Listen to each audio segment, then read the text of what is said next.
चलिए बात करते हैं अगली बड़ी खबर की, जो कि उत्तराखंड से मिल रही है। आपको बता दें कि कांग्रेस ने कानून व्यवस्था को लेकर सवाल खड़े किए हैं। कांग्रेस के प्रदेश अध्यक्ष ने कानून व्यवस्था पर सवाल उठाए। विपक्ष के सवालों पर सत्ता पक्ष ने भी पलटवार किया है। चलिए ज्यादा जानकारी के लिए रुख कर लेते हैं संवाददाता सोनू सिंह की। और सोनू, ये पहला मौका नहीं है जब कांग्रेस ने कानून व्यवस्था को लेकर सवाल उठाए हों। देखिए, लगातार विपक्षी पार्टी के नेता जो हैं उत्तराखंड की बिगड़ती कानून व्यवस्था को लेकर के सवाल खड़े कर रहे हैं और एक नहीं कई बार पार्टी के नेता अपना विरोध भी व्यक्त कर चुके हैं। आंदोलन के माध्यम से, धरना प्रदर्शन के माध्यम से, मशाल जुलूस और रैली निकाल करके अपना विरोध भी प्रकट कर चुके हैं। अगर हम ताजा प्रकरण की बात करें तो लगातार अंकिता भंडारी हत्याकांड को लेकर के और तमाम ऐसी वारदात जो दिनों दिन बढ़ रही हैं, जिनका दायरा जो है बढ़ रहा है, को लेकर के क्राइम की घटनाओं को लेकर के विपक्ष जो है वो न सिर्फ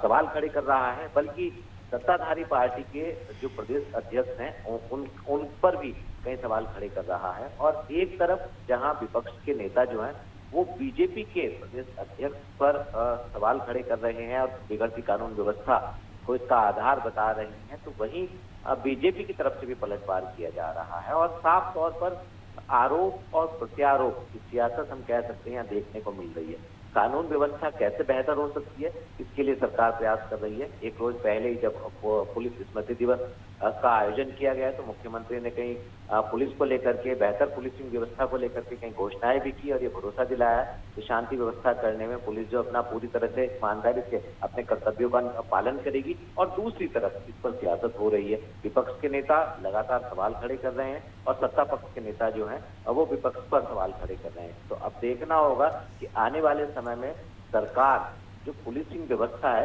इसको कितना बेहतर करेगी और जो विपक्ष सवाल खड़े कर रहा है इसके किस तरह से आने वाले समय में जो है वो परिणाम और जवाब सत्ता पक्ष की तरफ से सामने आएगी। बिल्कुल सोनू, लाजमी है कि सत्ता पक्ष इसका जवाब देगी, लेकिन जिस तरह से लगातार विपक्ष सवाल खड़े कर रहा है और ये चिंता कहीं ना कहीं जाहिर भी है, क्योंकि अपराध लगातार बढ़ रहे हैं और ऐसे में इस पर लगाम लगा पाना कहीं ना कहीं सरकार के लिए भी चिंता का विषय बनता जा रहा है, चुनौती बनती जा रही है। क्या लगता है ऐसे में कि कानून व्यवस्थाओं में वाकई सुधार की ज़रूरत है? देखिए, इसमें कोई दो राय नहीं है कि जो मौजूदा कानून व्यवस्था है इसमें और बदलाव करने की जरूरत है और जो इस वक्त कानून व्यवस्था है उसको और बेहतर करने की जरूरत है। अगर हम साइबर क्राइम की बात करें तो जिस तरह से दिनों दिन साइबर क्राइम का ग्राफ बढ़ रहा है, उस लिहाज से पुलिस को अपनी और एडवांस तकनीकी के आधार पर रणनीति में बदलाव की जरूरत है। इसके साथ साथ बच्चों से संबंधित, महिलाओं से संबंधित जो अपराधों का जो दायरा बढ़ रहा है इस पर कैसे अंकुश लगाया जा सकता है और फर्जीवाड़े का जो खेल सामने आ रहा है, खासतौर से जमीनों में जो फर्जीवाड़े के मामले सामने आए हैं, इसको लेकर के हालांकि जांच पड़ताल भी की जा रही है, बावजूद इसके पुलिस को और अपनी व्यवस्थाओं को बेहतर करने की आवश्यकता है। हालांकि सरकार के मुखिया बार बार इस बात को कह रहे हैं कि जो पुलिस है वो अच्छा कार्य कर रही है और आने वाले समय में उम्मीदों के अनुरूप पुलिस के जो कार्य हैं उनके परिणाम सामने आएंगे। लेकिन जिस तरह से विपक्ष सवाल खड़े कर रहा है, कहीं ना कहीं मौजूदा कानून व्यवस्था को और बेहतर करने की आवश्यकता है और जो अपराध का दायरा बढ़ रहा है इस दायरे पर अंकुश लगाने की आवश्यकता है। बिल्कुल सुनो, क्योंकि आवश्यकता है, जिस तरह से अपराध का दायरा बढ़ता जा रहा है इस पे लगाम लगाना बेहद ज़रूरी है।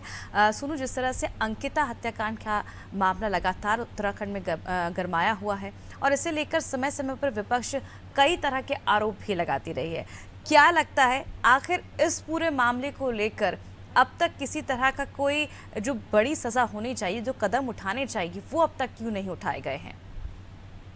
और देखिए, अंकिता भंडारी हत्याकांड में कई ऐसे सवाल अभी भी हैं जिनके जवाब शायद विपक्ष को नहीं मिल पा रहे हैं और विपक्ष पूरी तरह से संतुष्ट नहीं हो रहा है। सत्ता पक्ष की तरफ से ये बात जरूर कही जा रही है कि अंकिता भंडारी हत्याकांड में जो है वो सियासत हो रही है, लेकिन वीआईपी का जो नाम है उसका जवाब अभी तक शायद वो सार्वजनिक नहीं हो पाया है और यही वजह है कि पुलिस की कार्य संस्कृति पर बार बार सवाल खड़े हो रहे हैं और विपक्ष के जिला स्तर के, महानगर के स्तर के नेताओं से लेकर प्रदेश स्तरीय नेताओं ने कई बार विरोध किया, आंदोलन किया है, कई बार प्रेस वार्ता कर अपने आरोप भी लगाए हैं और बावजूद इसके अभी तक जो अंकिता वाला हत्या वाला कांड है, इस पूरे के पूरे प्रकरण में जो विपक्ष मांग कर रहा है, सीबीआई की जांच की मांग कर रहा है और खास तौर पर जो वीआईपी के नाम के खुलासे की बात कर रहा है, वो तस्वीर पूरी तरह से साफ नहीं। तो ऐसे में पुलिस की कार्य प्रणाली पर सवाल खड़े हो रहे हैं।